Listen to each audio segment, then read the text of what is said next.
What's going on? Welcome to another live edition of Real Fans, Real Talk. Feels good to be back, man. What's going on, family? We got a lot to get into this week. I know some of y'all, I heard some of y'all told me y'all seen me on the tube at the Liberty, versus the Wings game. I heard it all, but I'm back. My brother's back. We're going to just jump right in. But first, let me introduce my co-host and my brother, Eric Sanchez, a.k.a. Legend in Two Games. Talk to him for a minute. You already know what's really good, bro. Super excited to get back to it. Another great episode of Real Fans, Real Talk. We got so much to get into, Trip, because I know we got to get into the WNBA. We're about, I guess, a week and a half away from the start of the NFL season. I know by this time next week, we'll be preparing for the Real Fans, Real Talk draft. So I know we got to get into that. We're in the thick of things with baseball. I see Yankees, Trip. We always talk New York baseball. So I know we got to get into that right now with as hot as Aaron Judge has been and as hot as Francisco Lindor have been. So we got so much to get into. I want to remind everybody as well, first and foremost, thank everybody who tuned into the Friday Night Live, but also remind you guys to subscribe not only to Real Fans, Real Talk, but also the Sanchez Show. We will be live again this Friday. Shout out to Will Gordon. He's recovering. He laid up right now. He had a surgery, but he'll be ready to go by the start of the NFL season. That's what Adam Schefter and the reporters are saying, that Will Gordon should be ready to go by opening day. So, shout out to my brother Will Gordon, though. Thanks. Speedy recovery, bro. What it do? All right, man. Let's first of all, let's start back at the top. Shout out to Ron first in the chat. Let me throw this comment up because I know they're gonna want us to start with the NFL and get that out the way. CeeDee Lamb signs a 4-year, $136 million contract extension with the Cowboys. I believe we spoke about this a little bit last week because he wanted like 130 over the next 4 years. So and we told him go get that money, and Dallas came up with that money as they were supposed to. When you're talking about one of the best wide receivers in football right now, a team that's a playoff team and is going to need every weapon that they have in their arsenal this season to try to get a playoff win. That's been the struggle for Dallas, getting them playoff wins. So you definitely cannot afford to have not only your star receiver, upset, but one of the best receivers in football upset. So ultimately, they got the contract signed. I think it was $38 million guaranteed, which is the largest for any wide receiver. 38 million on the signing bonus, 100 of that, yes. 100 of the total contract guaranteed. Yes, they had to do it. They did what they had to do. I think it's a great move for the Cowboys. It's one of the things that I highlighted on the Friday Night Live when I talked about the NFC East, and that the Cowboys had a lot of uncertainty going into the season, at least before today, because they were working on the CD contract. They had to figure out the Dak contract. We know Mike McCarthy is viewed as a lame duck coach, and then lingering in the shadows is the eventual deal for Micah Parsons. So there was a lot going on with the Cowboys, and they needed to kind of settle some of these things before kickoff. I love this deal. As I've said before, I'm not a Cowboys fan, but I think CeeDee Lamb has been phenomenal for them since they've drafted him. He is one of the top receivers in the game. I've had several arguments with people because to me, I think CD is a top 3 receiver in the league because of everything he can do and every way he can line up offensively. And if you're the Cowboys, if you expect to compete in any capacity this year, CeeDee Lamb got to be a part of that. He got to be happy where he's at. So now that they got that locked up, you hope that they can figure out what's the next move for Dak. But ultimately for the Cowboys, this kind of quiets some of the noise around their team heading into the season.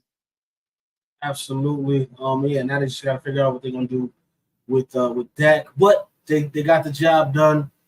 It is what it is. Let's go to Kyrie Thompson says, how many elite QBs are there in football? I'm going to say 8.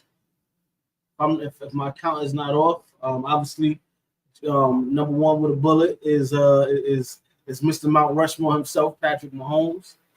Lamar Jackson, 2-time MVP. I'm going to say Joe Burrow is an elite quarterback. I'm going to say Josh Allen is an elite quarterback. I'm gonna throw the young boy in there, CJ Stroud. I know it's still early, but he had one of them years last season, so I can't deny that. So what's that? That's about 5 right there, right? Let me see. Yeah, that's about five. Right, you said Mahomes, Burrow, Allen, CJ, Lamar and Lamar. CJ. Yeah, that's 5. That's 5 right there. Mm-hmm. You know what? Then I might. Well, I mean, I guess we gotta, as emeritus, Aaron Rodgers is in there too. Even though obviously he was injured last season, but the season before he got hurt, he was still looking like Aaron Rodgers. So Aaron Rodgers, that'd be 6. Actually, maybe at 6 because I don't know if I would put anybody else in the elite category. I would I add. feel like, no, go ahead. I was just gonna say I feel like Jordan Love can step into that if he continues to improve this year. But I think that might be it. I think I'm gonna stop at 6. I wouldn't put Jordan Love in there just yet because there's not enough in terms of resume to put him with the other guys we talked about. We're talking about guys who've obviously won Super Bowls, made it to Super Bowls, multiple time MVPs. So I wouldn't put him in that category yet. I think I like the 6 that you mentioned. I guess they would be honorable mentions, the next 2 guys, though. I think one of them is still probably an elite quarterback. I think that's Matthew Stafford, a guy who's shown you can win a Super Bowl with him. And he's had a lot of success throughout his career. I think Jared Goff is that next tier. I wouldn't put him as elite, but I think if we're going to put some of the young guns in there, we got to respect Jared Goff's body of work because he has led 2 different teams to a Super Bowl. So he has that. He's led one team to a Super Bowl. He led another team to an NFC Championship game. So he's had a lot of success. And then, of course, the conversations are going to center around Jalen Hurts and Brock Purdy because both of those guys have gone to a Super Bowl so far. And no disrespect to Lamar, but those young guys have done it already where Lamar hasn't. So that'll also be the counter. So I agree with you. I think 6 with a possible, like if we playing spades. Yeah, I got you. Yeah, I definitely. Yeah, you throw Jalen Hurts and Purdy on the outside looking in of that category. I think what the thing with Purdy is because he's probably like the 7th man on their team. It makes it a little harder for us to give him that push, and I don't think he's had that elite statistical season just yet. He's a winner, no doubt about that. He can get the job done for you. He can come up big in big moments, but statistically, he hasn't had that year yet. Not saying he can't, but he just hasn't had it as of yet. But I mean, as long as San Francisco continues to win, I think they're gonna be all right no matter what. All right, let's we go one more for Kyrie. We trust the Robert Saleh relationship. The thing is, it's tricky to say because we haven't actually seen them on the field together. I mean, outside of the first was a minute and a half of the game last season. So I can't even really say because, things change when you're actually playing games. If we had made it through the season and let's say, the Jets last season, because going into last season, we projected them as Super Bowl contenders with Aaron Rodgers coming in. So if we're at week 8 and they're 4-4, you know what I mean? Then we could have a little bit of more of an idea of the relationship between those two. But we haven't. I just don't think we've seen enough of their relationship because Aaron Rodgers just hasn't been on the field to really just say if I trust their relationship just yet. I can tell you this: I trust Aaron Rodgers, and I think in some instances it's more important the talent that you have on the field. Some instances it's more important the coach that you have on the sideline. But when you're talking about a future Hall of Famer, multiple-time MVP, Super Bowl champion Aaron Rodgers, I trust him with the weapons that the Jets have. And then I guess with Saleh, it's just, are you going to mess it up or not? Because I know what Aaron Rodgers can do for an offense. Yeah, I trust Aaron Rodgers. Robert Saleh has not done anything for me to trust him. He hasn't had a winning season as a head coach, though the Jets defense has been elite the last 2 seasons, and now they got a lot of weapons on offense. I expect the Jets to be a playoff team. Again, on the Friday Night Live, I said they're going to win the AFC East. That's my bold prediction. They got a pretty easy schedule for the amount of talent that they have. So I like the Jets to win that division and be a playoff team. So in that regard, I guess you could say I do trust them because I think they are going to make it exciting in New York, at least for one football team. Because I don't think sorry, Trip, I know you got your Giants hat on there. I don't think the Giants are going to have a good season, but I think the Jets will make it exciting for New York football. Oh, no, we take it for sure. Or that's what it looks like. out of Georgia. It was Beck, I believe it is. Yeah, that's what it looks like. We take it for one of them, so don't listen. It's okay. I'm cool with that. Let me go to. I still don't know if this is Miguel, like how you pronounce this, but I don't want to mess it up. Respectfully, brother, just drop a comment and let me know if it's which one it is, just so I know when I see your comments pop up on the screen.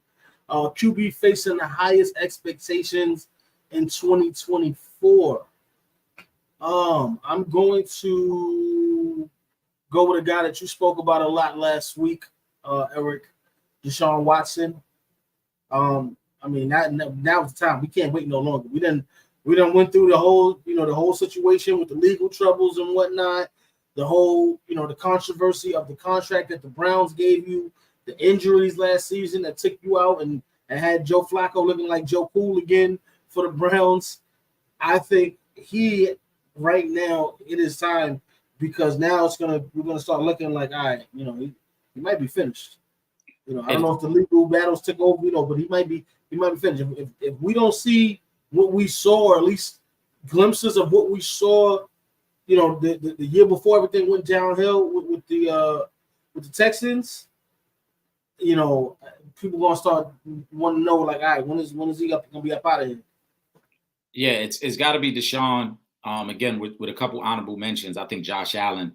There are a lot of expectations now that Stephon Diggs is there and there's no more excuses. It's Josh Allen's team. I think Dak Prescott falls under the same category as well, as a guy who's got to show improve. And to a certain extent, Lamar, because Lamar is a multiple-time MVP and people want to see Lamar play on the biggest stage. I know they were in the AFC Championship last year, but people want to see Lamar in the Super Bowl. So those would be the guys I point to the most. But it's, of course, Deshaun. $250 million guaranteed. They traded everything for him. Since they've traded everything for him, you've seen the Texans have had a quick rebuild, and now they have their quarterback of the future, and the Browns are looking around. The Browns are looking around like, what did we do? And also, since they traded for Deshaun, Baker Mayfield has actually won a playoff game in Tampa, which, again, Deshaun hasn't done. And Baker Mayfield was the last one to win a playoff game in Cleveland. So it's got to be Deshaun Watson. Everybody's looking at him. Stefanski, who was the coach of the year last year with Joe Flacco at quarterback. If this can't work, I think you would have to look at Deshaun as the problem, because if Stefanski could win Coach of the Year, he won it once with Baker Mayfield and he's won it once with Joe Flacco. And if he can't do anything with Deshaun, then the problem is Deshaun. Yeah, I'm gonna throw two more names. And the only reason I didn't put him a little higher in this list is because the Chargers took away all his weapons this past season, and that's Justin Herbert. I do think this is going to be a big year for him. A lot of unknown weapons on the offensive side of the football, whereas obviously Eric, the past couple of years he's had one of the most elite wide receiver running back combinations in football, with Mike Williams, with Keenan Allen, with Austin Eckler, who have both been in the upper echelon the past couple of seasons. He's not going to have that anymore. So now we're going to see, if you can still show improve and try and get this team to the playoffs and possibly get a win. And the other name is going to be Trevor Lawrence. We spoke before about the comparison to his numbers and the numbers of Daniel Jones, which were eerily similar. He actually has, weapons though, or he's had weapons the last couple of seasons with, Calvin Ridley coming over there, Christian Kirk, my guy from the Giants, tight end, Evan Ingram, who had a resurgence, with the team, and of course Travis Etienne at running back, who's been a beast. So he's gonna have to elevate his game too, because coming into the league, we were talking about him as that franchise-changing quarterback. Although I will say I do see the improvement in seasons, but not to the extent of the way he was talked about coming into the league. Well, yeah, Trevor Lawrence, when he was drafted, most people said he was the most sure thing as a quarterback since Peyton Manning. Exactly. And he hasn't had that level of success yet. So I think there's expectations there. I think Jay Herbert with the Chargers, one of the teams that we're going to highlight during the AFC and NFC West predictions this week. I think there's some expectations there, but I think he also is going to get a little bit of a pass this year because there's a new head coach coming in. And obviously you lose 4 vital pieces from last year because Eckler's gone. Keenan Allen's gone, Mike Williams gone, Jalen Guyton is gone. So there's a lot of change. I know they still keep Josh Palmer, but there is a lot of turnover there offensively that you would think they probably, there's going to be a little bit of time to gel offensively there. And he doesn't have many weapons. So I don't want to say he gets a pass, but it's almost like there aren't many expectations for the Chargers this year. Whereas the other guys we talked about, there are big expectations there. Like I said, Dak and the Cowboys, Dak want $50+ million a year. You got to win big to get that type of money.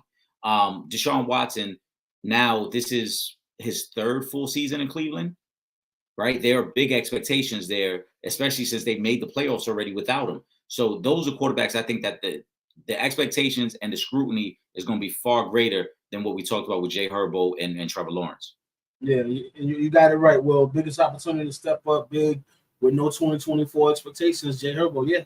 And he's got to do it. He's got to show improve this year. If he can somehow sneak them into the playoffs this year, I think then we'll start to see that transition. But again, he's got to show improve, and he's got to do better than what he's been doing these past couple of seasons, because he hasn't lived up to the hype. I'm sorry, but he ain't lived up to that Jay Herbo name yet. He might have to just go back, all right, to the name on his birth certificate, all right. You know how like when Joe Frazier was like his mama called him Cassius, mama called him Cassius. We might have to go back. We might have to go back to that name on the birth certificate, man. I'm sorry. Okay, let's go to DeShondre Washington. Should the Cowboys want Dak extension before the start of the season? See, here's the problem, right? And again, you already gave CeeDee Lamb his money, but the problem with Dak is you realistically ideally you want to wait to see what he does. Can he get you on a deep? Can he at least get you to the NFC Championship game? I'm not even saying get me to a Super Bowl, win a Super Bowl. Can you get me to an NFC Championship game? The problem is we played the waiting game last time, and we saw what happened. You wound up getting this stuck with this contract that a lot of people felt like was too much for Dak Prescott, but you waited so long, and now you're kind of in that same situation where waited so long. So now you can say, let's just get it done before the season starts. We know Dak is our guy, but the reality of that is he's not. You want to wait too and see if he can get you on a nice little playoff run to say if he's worth the money he's going to command, because this next contract is going to surpass whoever was the last of the highest paid QBs. So you really want to see, is it worth that? And the only way to find that out is to follow this team through the playoffs. Hopefully they make the playoffs, and to see if Dak can get them at least, like I said, to an NFC Championship game. You got to give me something. I think ideally you would want that contract done even before training camp, just so that it quiets the all the talk and the commotion. But at this point, no, I wouldn't want the contract done. As you said, I would take the gamble and go into it and say, look, it's going to be a win-win for us. If you don't play well and we don't have a great season, you hurt your own stock, and then we can come down off that contract and that number that you want, which is $50+ million. If you do have a great season, and let's say lead us to an NFC Championship game or even win a Super Bowl, then all right, it's worth paying you at that point because we got what we wanted out of the deal. But if we pay you now and then we have a season where we go 9-8 or 10-7 and then get bumped in the first round again, it's a lose-lose, because now we're invested in you and we've gotten no further than we've gotten the last couple of years with you as our quarterback. So at this point, I think you take the approach similar to what the Ravens did with Joe Flacco a few years back when they won a Super Bowl, where they said, no, we're going to wait it out. And if you win, we'll pay you. And if you don't, then we're going to come back to the negotiation table. And then now you got to kind of buckle to what we want. So I think if you're the Cowboys at this point, that's how you play it. And I also think because they got because they got CD done first, that's how they're feeling as well. They're feeling like we locked up CD, and if you can't show improve, then we're just going to move on to another quarterback. Yeah. Listen, they basically said we're willing to spend the money, but he's already shown improve. There's a reason why he's a projected top 5 fantasy football pick. Okay, right. There's a reason for that. So Dak show improve. It is what it is. Ron Charles says, should New England start Drake May? No, I don't think so. I haven't seen anything that says, just throw him to the Wolves. We know the Patriots have been in rebuild mode. Okay, they tried it obviously with Mac, didn't work out. That was their first round quarterback pick, and obviously now we've come back around this past season. They drafted another quarterback in the first round of the draft. But I don't think he's ready. And what I've seen from the other quarterbacks there is that one of those other guys probably deserves a nod ahead of Drake May. I think where you're fortunate at, though, is good because he's a young quarterback. He can actually sit back and watch. There's realistically no expectations for the Patriots, maybe not even for the next couple of years because of how bad this team is right now. So I just don't think you throw him to the Wolves right now. Let him sit, let him watch. Obviously, if things get bad, if you throw one of the other quarterbacks out to start the season and it looks bad, you can always go to him later. But no one's gonna be mad if you don't jump right out the gate and just throw Drake May out there. And again, you have no wide receivers. I mean, the Patriots might not even have a legit number 3 wide receiver. We talk about the Chiefs. Now, you know what I'm saying, Billy having a number 2. They might not even have a legit number 3. There's no top tight end there anymore, whereas you used to have, Gronk there, and obviously, Aaron Hernandez, he was really good too, but you don't have no tight ends there anymore. The running game is all right, but they don't even have that that security blanket of a running back like they used to have with James White, who would get you 40, 50 catches a year. They don't even have that little security blanket. So I think the best thing would be just to let them sit, watch. This thing is going to get bad no matter who's at quarterback for them. I would say no, don't start Drake May. He is 21 years old. He's a young guy. The last thing you want is you go out there and you mess up his confidence.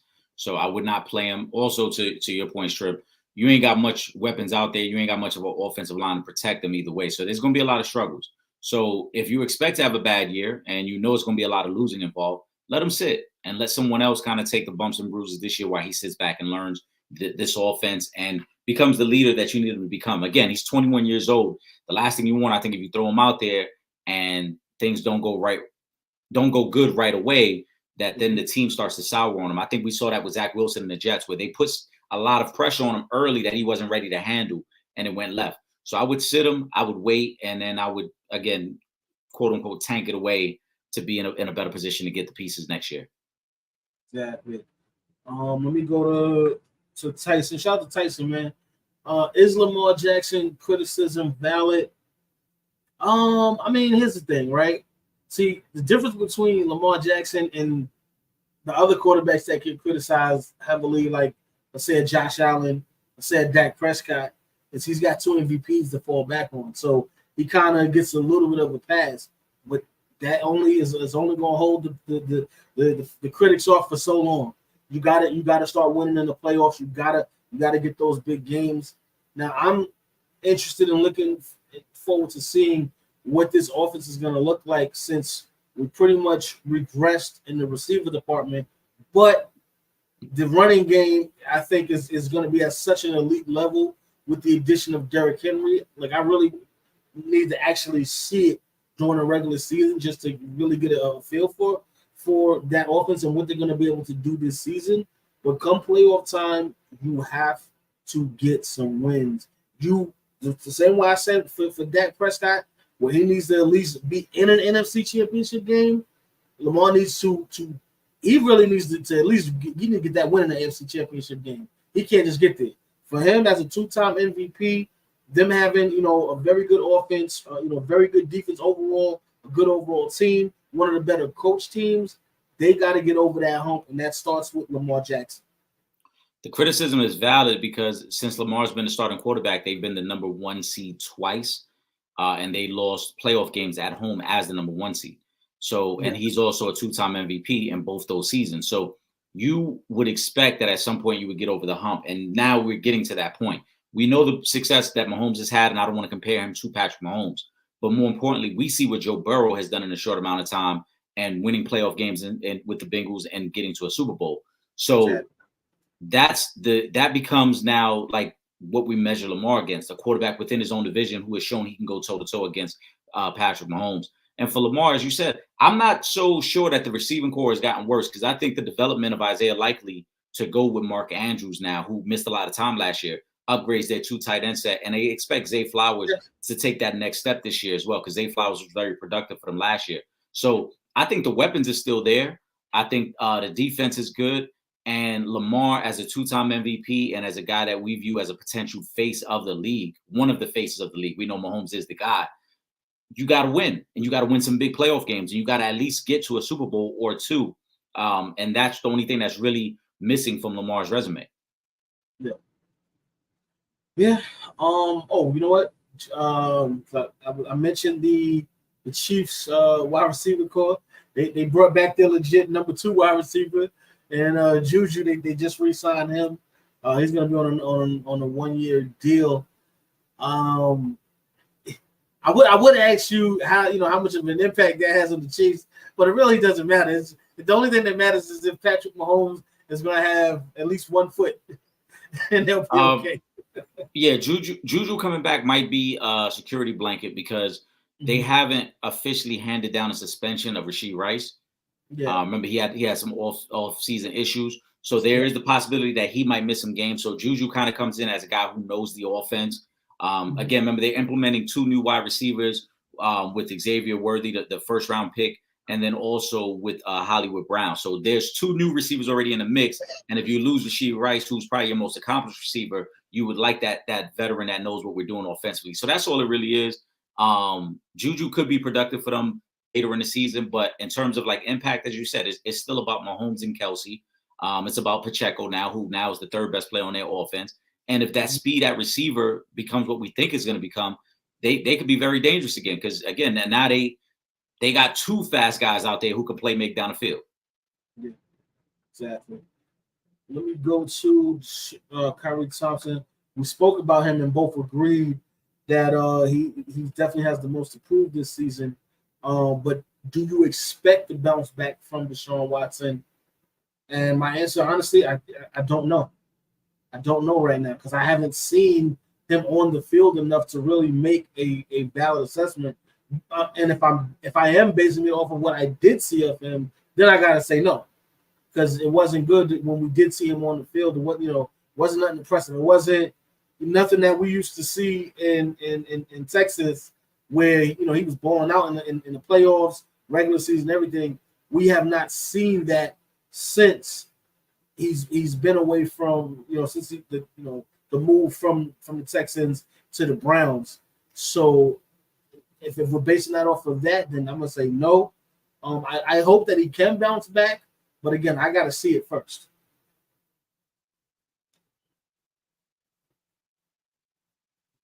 My fault, Trip. I don't expect to bounce back. Historically in the NFL, there aren't too many guys who have 3 or 4 down years and then kind of reinvent themselves and rejuvenate themselves. Unfortunately, going back to that season that he missed with the Texans, and then everything that happened off the field, and then the suspension, and then now his 2 seasons that started there, I don't see really much to have faith in. Now, they got a couple weapons, but also I don't expect to bounce back because I don't know what we're getting from Nick Chubb either. Nick Chubb had a very bad injury at the end of last season, and now you're expecting him to come back as well. So I don't think a bounce back is in the works for Deshaun. I think he's going to struggle again, and we're going to circle back to the conversation of the Texans without a doubt won that deal because we see what C.J. Stroud is turning into, and we see now as Will Gordon has said many times, the Browns is going to be the Browns, man, and maybe there's just one of them situations where they got Deshaun just at the wrong time. Yeah. All right, let me see. What does Jalen Hurts have to prove this season? Unfortunately for Jalen Hurts, we live in a what have you done for me lately world, which means he's got to get the Eagles back to the Super Bowl. That's it. They done set the bar so high, with these past couple of seasons to where it's like now there's no, it's not, are we just going to get to the playoffs? Are we just going to win the division? Are we going to make a deep run? No. At this point, you got to get them guys back to the Super Bowl.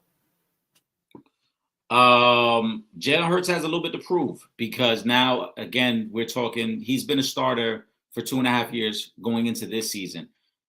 They make the Super Bowl, but outside of that, they had a first-round playoff loss the 2 other times, and both times happened to be the Tampa, once against Tom Brady, once against Baker Mayfield. So this does become one of those seasons where if they just make the playoffs but lose early again, then we're going to look back at that Super Bowl season and wonder, was that a fluke? Was that just a flash in the pan season from them? Maybe it isn't Jalen's fault. Maybe it's Nick Sirianni. That was one of the questions that came up Friday. Maybe the relationship with Sirianni has soured. But overall, for Jalen Hurts and the Eagles, this is really about their playoff run. We all expect them to make the playoffs. I think most people expect them to win the division. But if they have another early playoff exit, then we start to wonder if Jalen Hurts really is the answer at quarterback, and more importantly, if Nick Sirianni is the coach long term. Let me throw one other thing out there. If you remember that year that they lost the Super Bowl to the Chiefs, Jalen Hurts was in the MVP conversation up until he had that little shoulder injury the last 2-3 weeks of the season. So now is it like, all right, when we were talking earlier in the show about the elites, now we're gonna start the question: well, is he one of the elites, or was that just a fluke as well? You know what I mean? So we're gonna see. But yeah, I think he's gonna need to take them on a deep run in the playoffs, and I think it has to end in a Super Bowl rematch with the Chiefs, something like that. You know what I mean? In order for people to really ease up on Jalen Hurts, because, like I said, you've set the bar so high. Unfortunately, when you set the bar that high, now you got to live up to those expectations, and that's what we're dealing with. And it's not like he doesn't have the weapons to do it. You now have, one of the better running backs in the league with Saquon Barkley, who is a hell of a security blanket for any quarterback. I mean, we damn near carried the Giants offense for the past 5 seasons. All right, so you have him. You have A.J. Brown, who is arguably top 5 at wide receiver. You have Devontae Smith. And then, we just brought over the kid Dotson from Washington. Well, I don't know what Washington's out here doing with that one, but they got more than enough weapons.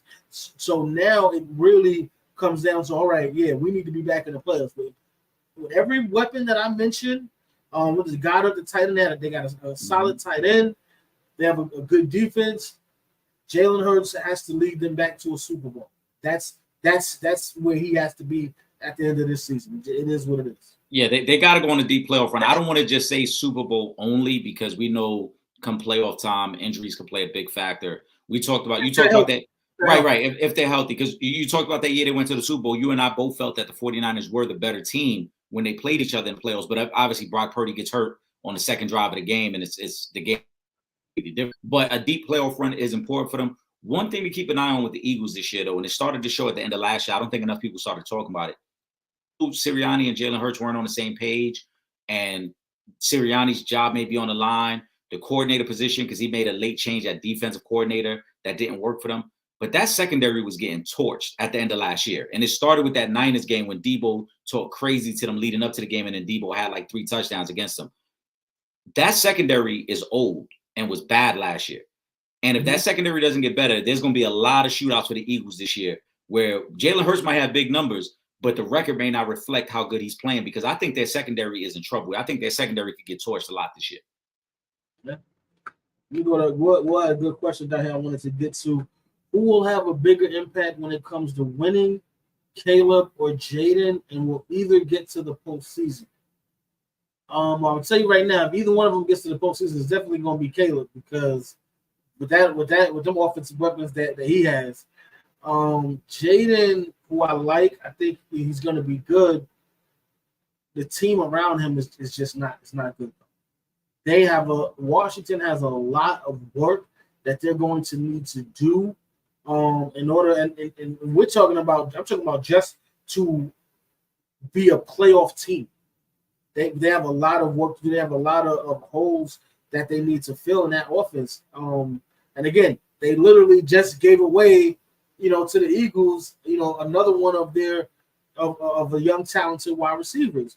So it's going to be a tough year for Jaden playing in Washington, in the NFC East, which is still a very tough division. Even though the Giants are bad right now, you still got to play the Eagles twice. You got the Cowboys twice. You know what I mean? So even with just that, it's going to be a very tough year for them. Chicago with Caleb, when you talk about having Keenan Allen, who's I can't even stress enough how good Keenan Allen has been over the past couple of seasons for San Diego. But then you add in DJ Moore, who had an amazing season for Chicago last season. They added DeAndre Swift at the running back position. The young kid they drafted, I don't want to mispronounce his name. Roma Dunzier. Roma Dunzier, there you go. You know what I mean? So he has the weapons, more than any rookie quarterback could ask for in the history of coming into this chat. This is one of the best situations that a young rookie quarterback has found himself coming into in this league. So I think it's just going to be different. I think, what Caleb will be able to do is going to far exceed what Jaden can do, because they're already in position with the pieces that they have to make a playoff run. But as for Washington, they still have to get a lot better. So let me start with the second part of this question. We'll either get to the postseason. I think the Bears have a legitimate chance, and Will Gordon and I talked about this when we talked about that division. If the Bears get off to a hot start, they've got their first 5 games. I think 3 of them are against teams that were either had a winning record or made the playoffs last year. If they find a way to come out of that stretch 3-2 or maybe even 4-1, they have a legitimate chance of making the playoffs. Because the tougher part of their schedule is really the back end. When they got to play the Lions twice, they got games against Green Bay as well. So that's where it gets a little tougher for the Bears. But early in the season, if they can find a way to get off to a really good start, they have a legitimate chance to make the playoffs. In terms of bigger impact winning, I'm going to say it's Jaden Daniels, because even though Caleb might be the better quarterback, Caleb has a lot more help. You talked about all the weapons. You talked about the running game. The Bears defense last year, if you look back to when their secondary got healthy, and there's been a lot of talk about Jalen Johnson now because he didn't make the top 100. He has been one of the better corners in football the last 3 seasons. But when their secondary got healthy towards the end of last season is when they started winning more games, because their defense really started to get their identity and take a hold of what they wanted to do. Matt Eberflus, who's a defensive-minded coach, he needed that secondary. Now that he has that, I think the Bears defense is going to be good this year. So Caleb, there's going to be some games where Caleb may only throw for 225 and they still win. Where I think Jaden is going to be more impactful, not only throwing, but also as a runner, because as you mentioned, Washington doesn't have the weapons. So the games that the Commanders win will be because Jaden, right? Because Jaden Daniels probably threw for 275 and ran for another 125. Like he had to do it all. So in terms of bigger impact, probably Jaden. He has less help, so he's got to do more for them to win. But in terms of postseason, I think Caleb Williams has a far greater chance. For me, the Commanders, unless there are significant injuries in the NFC East, the Commanders' ceiling is a third-place team. There's no way they're going to be better than the Cowboys or the Eagles unless there are significant injuries from those other 2 teams. With the Bears, I think the Bears can really hang with the Packers a little bit. And I think the Bears could be a potential second-place team again, depending on the start of their season. Exactly. Will says, I think while more talented up and down the roster, Chicago has a tougher division. Giants are trash, and Dallas is starting Zeke. I don't know if Chicago has a tougher division, because you got to think, right? Minnesota, just lost their starting quarterback for the season, and again, there's, there's no, Kirk Cousins was there before that. Who regular season wise, Kirk Cousins is one of the better quarterbacks in the season, and then you have Green Bay, who is really kind of coming into their own now. Okay, and then now Detroit, that's going to be the problem, because Detroit, they found themselves. They know where they're at. Detroit's a legitimate Super Bowl contender. Yes. Now with the NFC East, like you said, unless you telling me, I'm not even talking about one major injury. You're going to have a couple major injuries for you to be ahead of Dallas or Washington in the standings. And I don't care if Dallas got Zeke starting that running back or not. They are still a way better team on both sides of the football than Washington, and it's not even close. You may have one of if not the best defensive player in the league in Dallas right now with Micah Parsons. We know they have one of the best wide receivers in football with CeeDee Lamb, and as much as people criticize Dak, I'm going to take Dak over Jaden Daniels right now. I'm sorry. That's not to say Jaden Daniels, I don't think he's going to be good, but I will take Dak Prescott right now over Jaden Daniels if you're telling me to pick a quarterback to go into to this season here. I'm going to take Dak. I mean, I understand where Will's coming from with this point, but I just think that for the Bears to be a playoff team, there's a lot less ifs. Like the Bears, if the Bears play well, they're going to be a potential playoff team. The Commanders could play well and still need a lot of help because even the best version of the Commanders is not better than Philadelphia or Dallas. So, like the Commanders would have to play well above their head and still need injuries and everybody else to play far less closer to their norm. So there's a lot there for the Commanders to be a playoff team. But I do think Jaden Daniels can impact winning at a far greater rate than Caleb Williams because the success of the Commanders, he has to. The success of the Commanders will live and die with Jaden Daniels. And those two teams play each other this year in October. That's a game that I'm going to be paying attention to because it will be interesting to see how those two young quarterbacks are leading their teams. Yeah, absolutely, absolutely right. Because Caleb Williams can have a down game and Chicago can still win, based off of all the other pieces that they have that can make up for any flaws that he may have.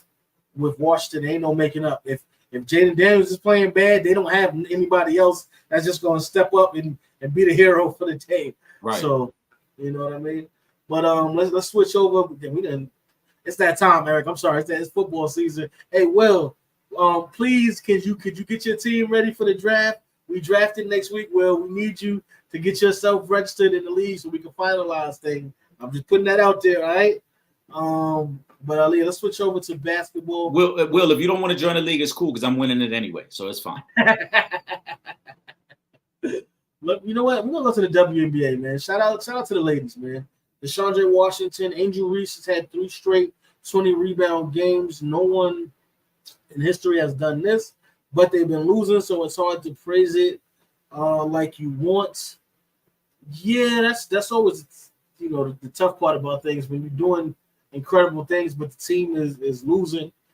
Fortunately, they're still in the playoff race, for now, but they do have to step things up.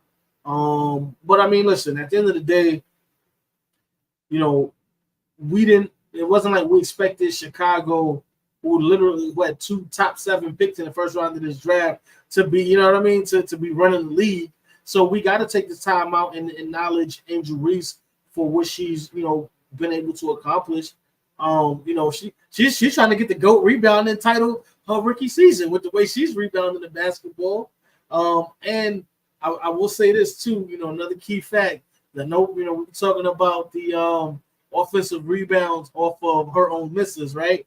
So they got the numbers out. She would still be leading the league in offensive rebounds if she did not catch an offensive rebound off of her own shot. Yeah, I saw Rebecca Lobo put that out there. Yeah, shout out to Rebecca Lobo.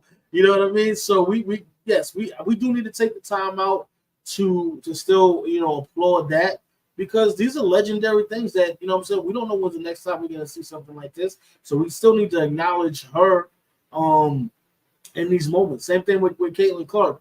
Do I feel like Indiana is winning the championship? No, but we got to acknowledge the incredible things that these young women are doing because that is part of how you're going to advance the league. We got to know these things. If you got all of these records being broken like this, you know what I mean, and we're not showcasing this, you're doing a disservice to the WNBA when you're trying to grow this organization. I think we got to praise Angel Reese for what she's done. But DeShondre's right. I mean, it's been tough to kind of give the praise when you're losing as much as they've been losing lately. They're 3-7 in their last 10. And one of those 20-point rebound games, I think they lost by 20 plus points. So it was almost like you don't want to say it, but it almost became an empty stat because it's like, yeah, the numbers was great, but it didn't impact any part of the game because you guys were getting blown out of that game. And that's not all her fault either. We know that.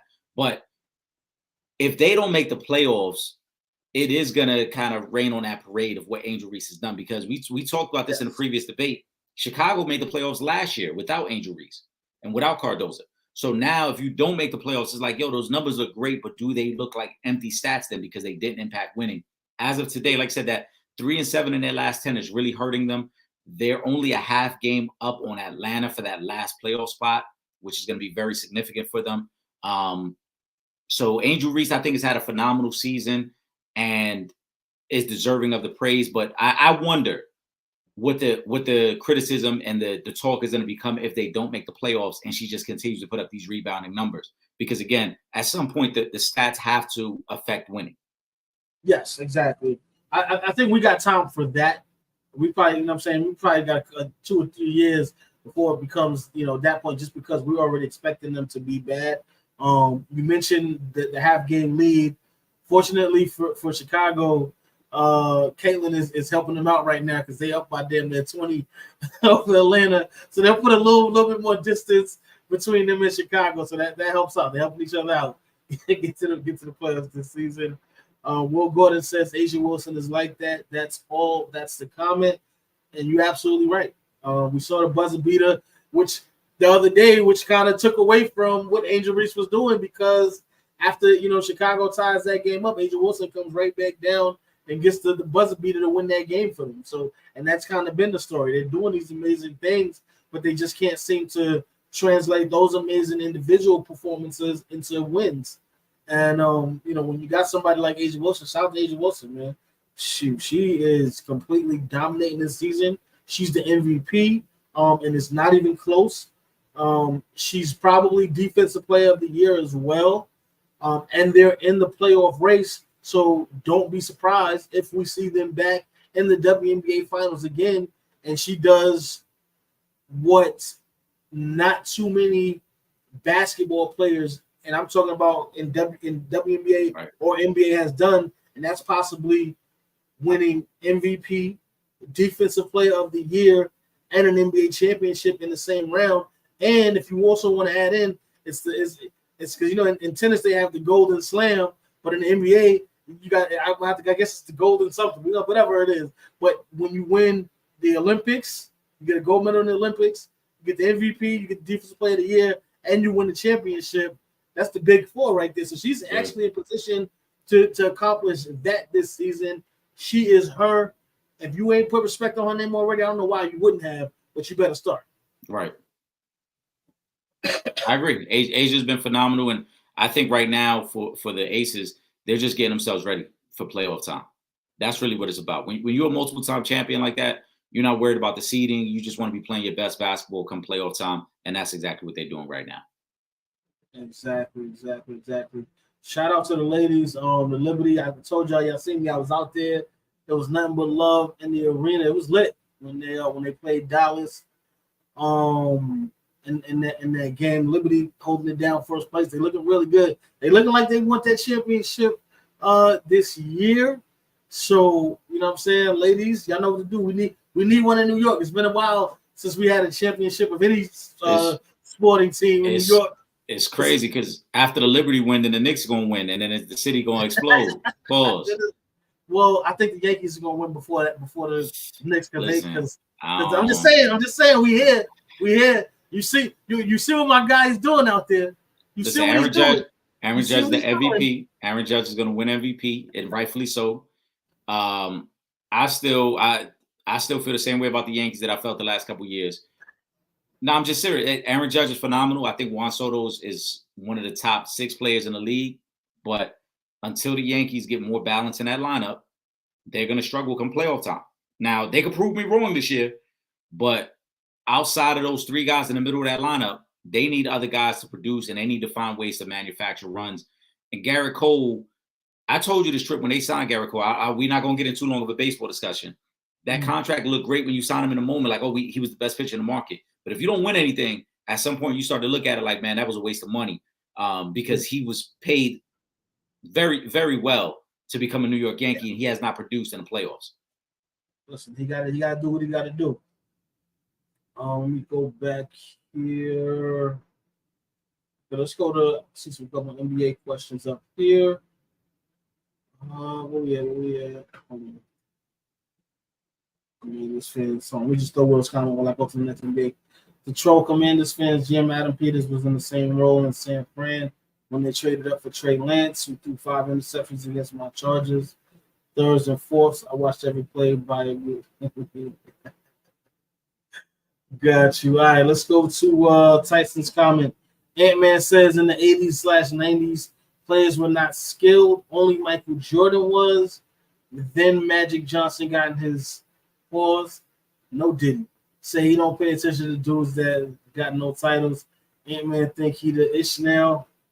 I mean, listen.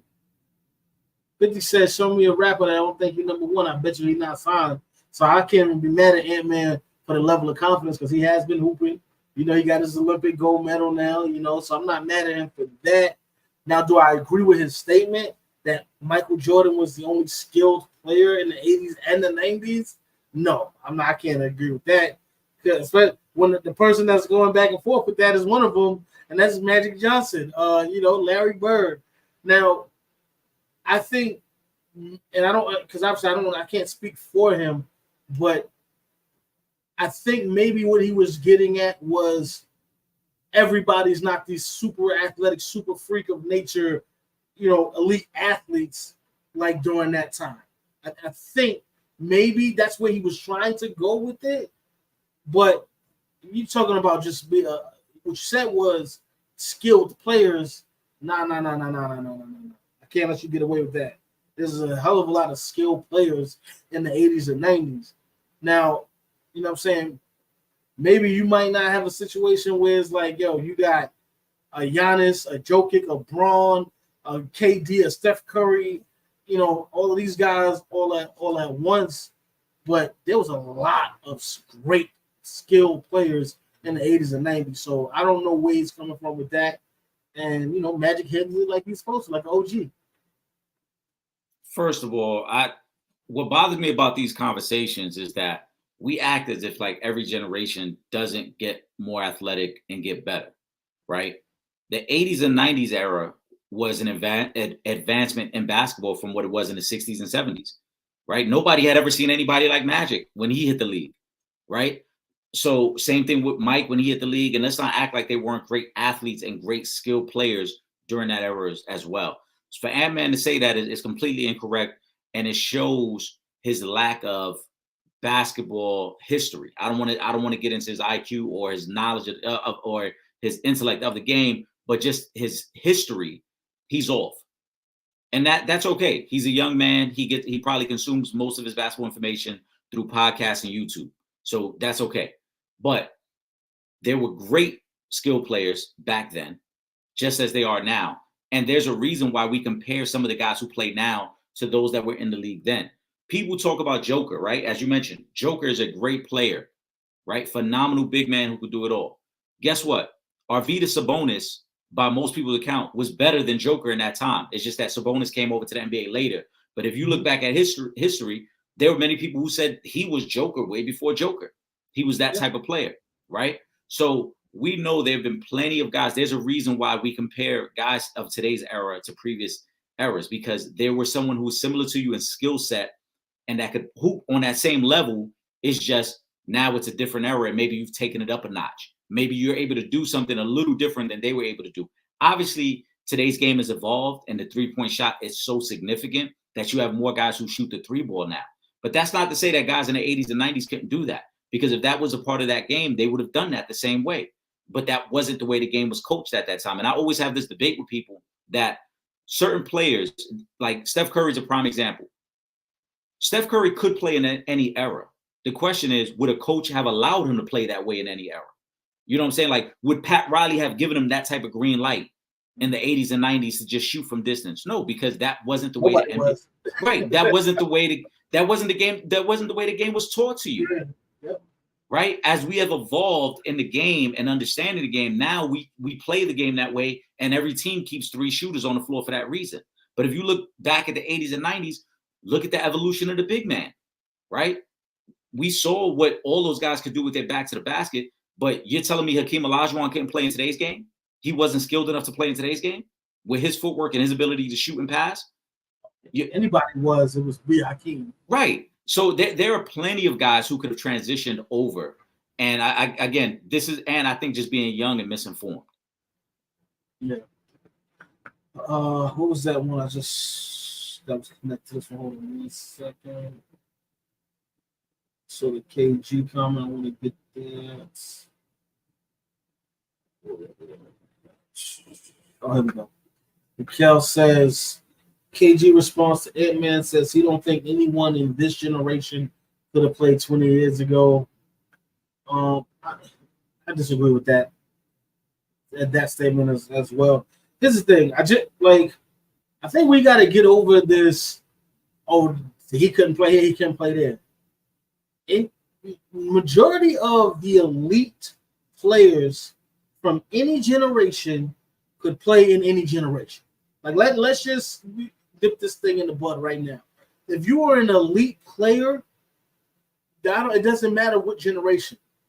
We just talked about Hakeem Olajuwon. Hakeem Olajuwon was going to be great in any generation that he played in. Shaq was going to be great in any generation that he played in. Michael Jordan, LeBron James, Kobe Bryant, any of these guys, Larry Bird, Magic Johnson, all of these guys were going to still be elite no matter what generation they played in. So we got to stop with this. Oh, he couldn't do this and he couldn't do that. Now, maybe the 60th man in the rankings might not have been good in a certain era, from whatever time, but anybody that's elite was going to be elite. Guess what? We want to say Wilt Chamberlain and Bill Russell played against plumbers. Wilt Chamberlain was going to be elite in this era too, if he played in this era.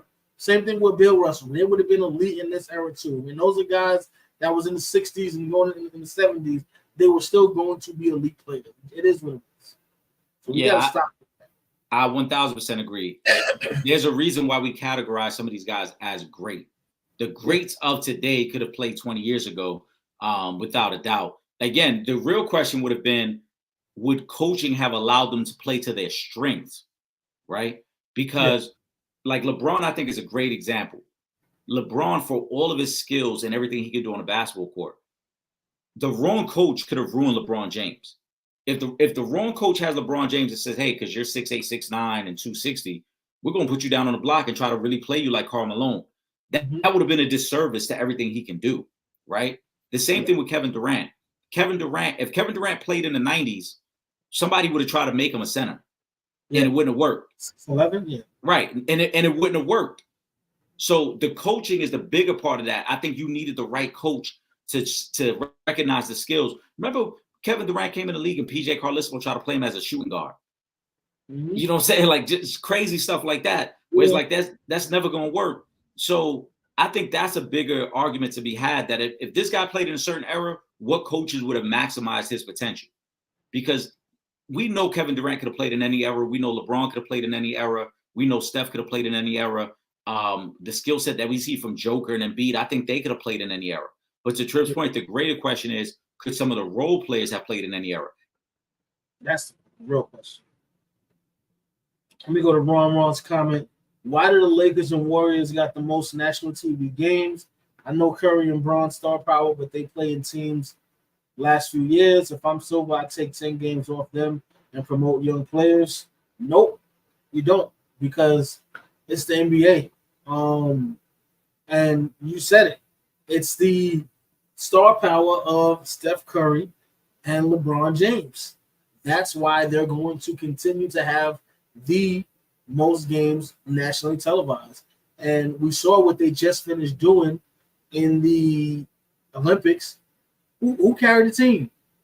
Steph Curry, LeBron James. So yes, those are going to be the guys that are going to get those nationally televised games, because they are what's going to fill the seats. And this isn't like the WNBA where you have to focus on, on those particular, on the young guys to really build them up, because the NBA is already built up. They don't need any help with promo, with advertising for the young players, because when you look at the younger guys in the league, like the Zions, your Ant-Mans, your John Morants, your Donovan Mitchells, these guys are already superstars. You know what I mean? So Adam Silver don't got to step in and say, let's get 10 games. We can take 10 games away to give to the younger. We didn't know.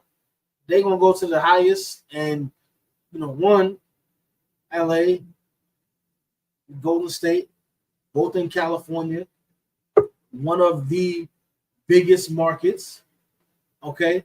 So yeah, they're going to advertise those games. It just is what it is. I was saying, Eric, when we're talking about why is Steph and LeBron getting these games, did you not just watch the Olympics? Did you not just see who carried Team USA to the gold? You think we're not going to come back and capitalize off of what Steph Curry was able to just accomplish, what LeBron James did, Kevin Durant? The NBA doesn't need to. The NBA is already a freaking marketing explosion. They don't have to market anybody. These guys are marketing themselves every day. These younger guys, when they come into the league, you know who's going to be the stars, and the stars are marketing automatically. So they ain't worried about that. But when you talk about LA and Golden State again, and in California, one of the biggest media markets in the world, realistically, that's where we're pushing. I hate to break it to you, Ron.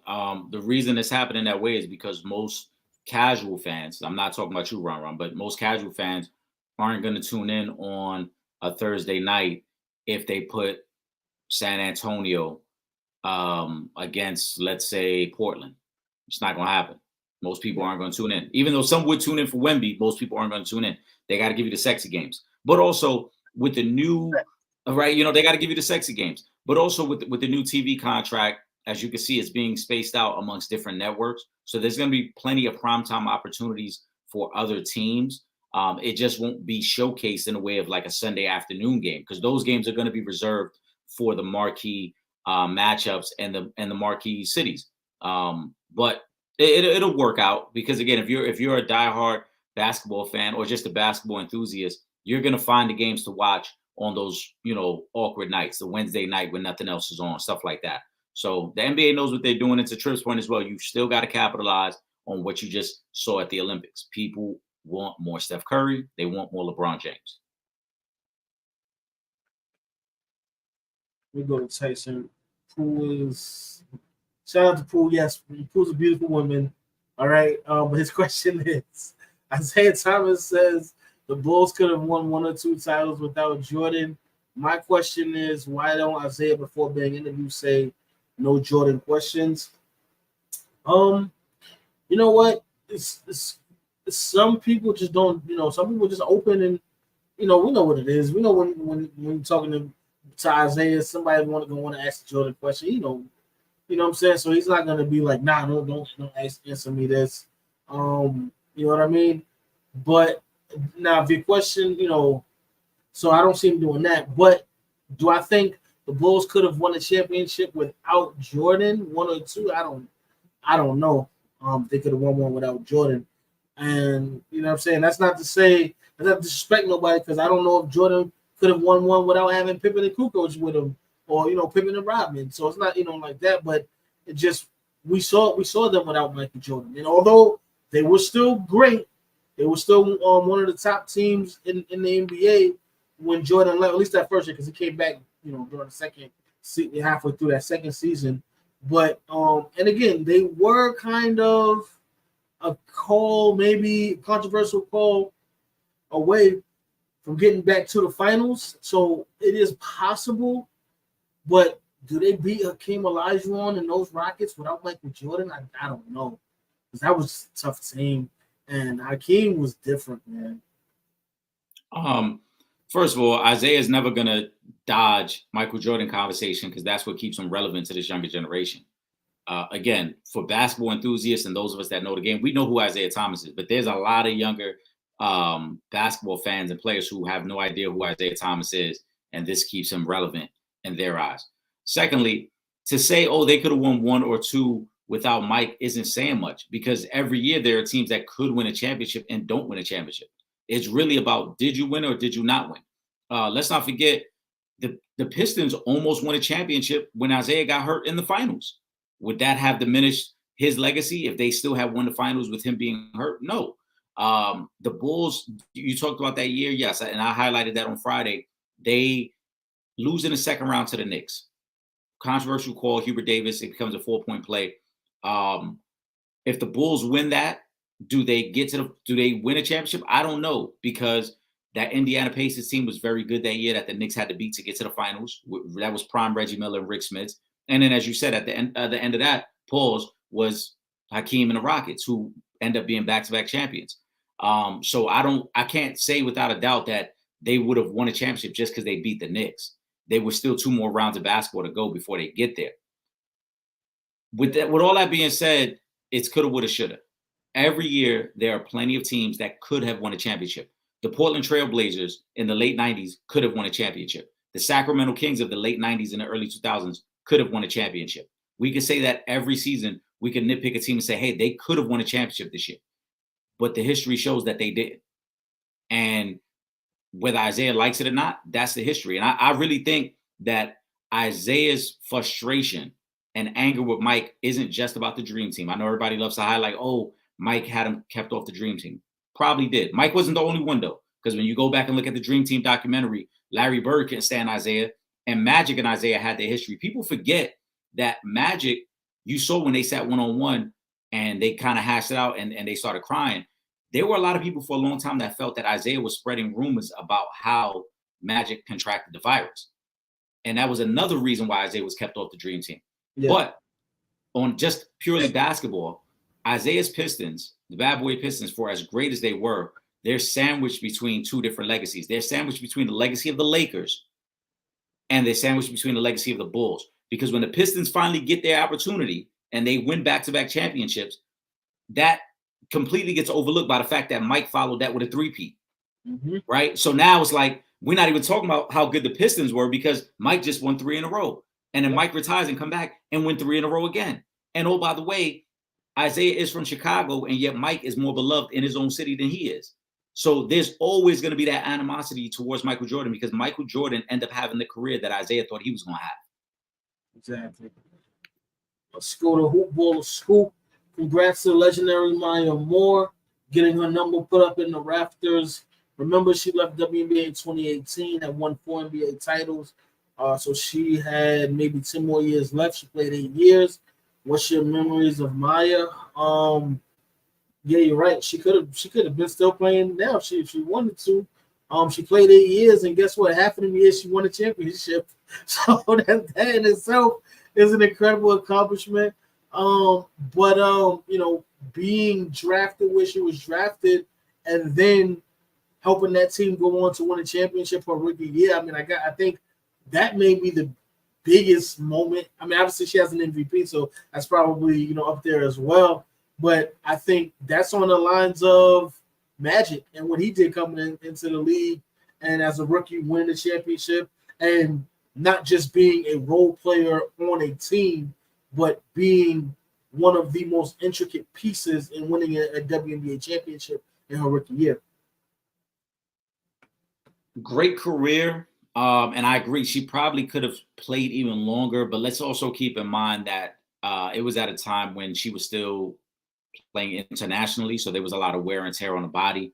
But a legendary player, and probably needed a few more years to really be in the conversation of like the GOAT of women's basketball. But an 8-year resume probably isn't enough. But again, congratulations to her, well deserved on getting the number retired. Oh yeah, absolutely. It's definitely much deserved. All right, let's go. We got to show some love to the legend. Kobe Bryant just turned 46 the other day. Still real young in life. We all miss Kobe. What's your memories of him that stick out? Because I'm sure it's a ton. People don't realize how big Kobe is in LA. Still Kobe fans that don't accept Bron as a Laker. That's true. Remember, they kept taking down stuff they was putting up for Bron. And I love how the sports world loves his wife and daughters. Because it's going to be that way because Kobe is a lifetime Laker. You know, even though LeBron had a championship with the Lakers, he didn't start his career there. He didn't do 20 years for LA. That love that LA has for Kobe is always going to be different, you know, from anybody. The only person that's probably going to be able to rival that would be Magic. As far as we're talking about the love, you know, of the city of Los Angeles for a particular player. You know, we gotta respect that with Kobe.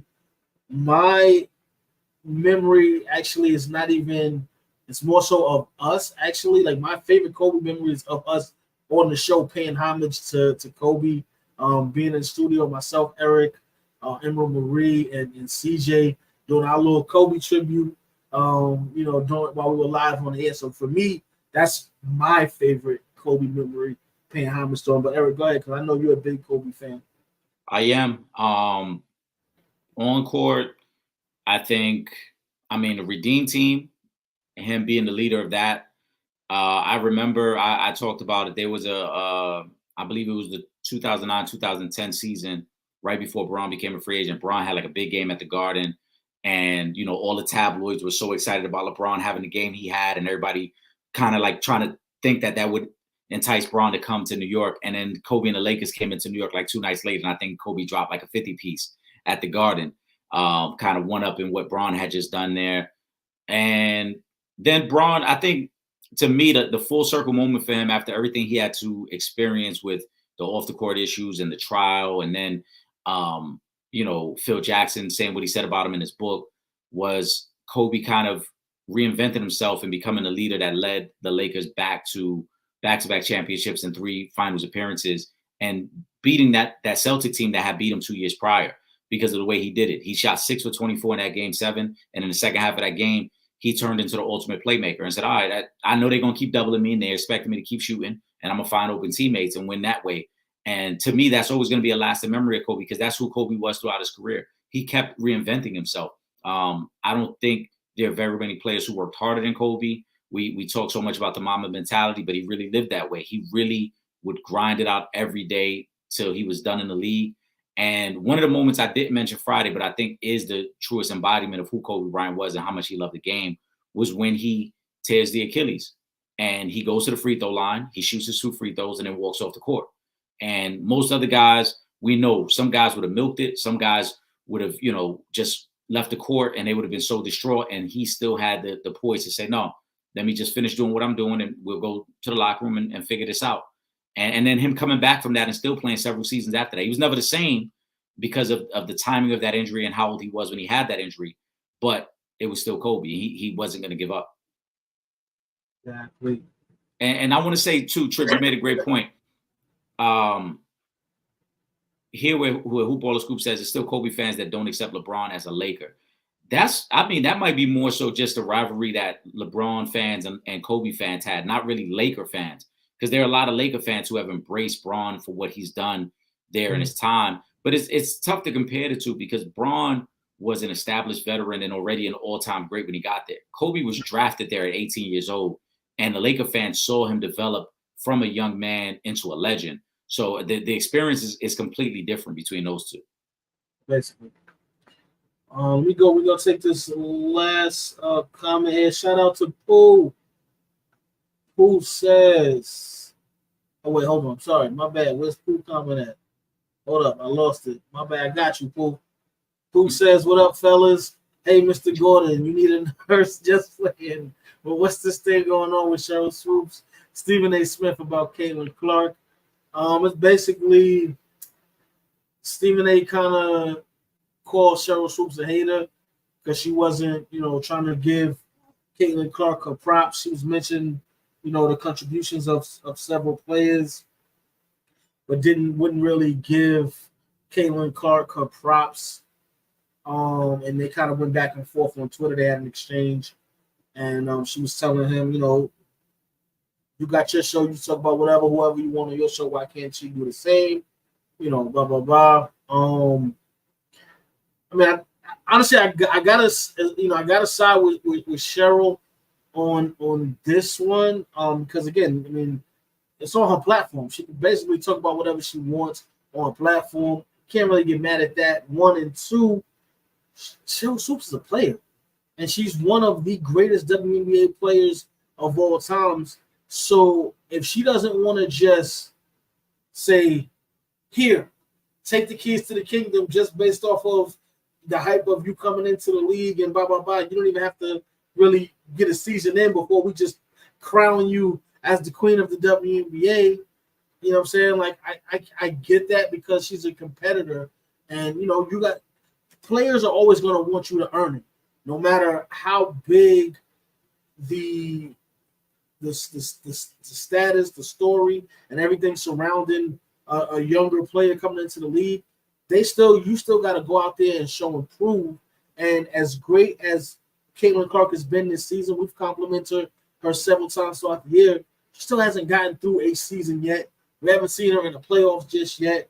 You know what I mean? So I get it from the player standpoint when they're like, they kind of want to just let it happen. Let her earn it. And then you get all those praises once you earn it. Yeah, I mean, I think this is one of the instances, like you said, where Stephen A. got to fall back and understand that, whatever you want to talk about and whatever opinions you want to express on your platform, that's fine. And I think it kind of goes both ways too. Like, even if you're on his platform, you should have the right to express your opinion. I shouldn't have to just agree with you every time we have a sports debate. That's the debate. So I agree with Cheryl.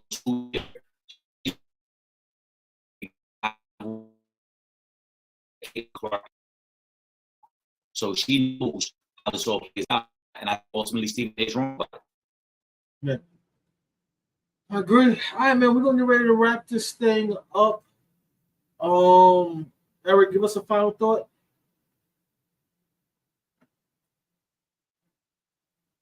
Eric, Make sure you guys all subscribe. Yeah, you hear? Yeah, I hear you now. Yeah, we've been dealing with a storm over here. So my been a little choppy. Shout out to all the supporters. We appreciate you guys. Again, make sure you guys subscribe.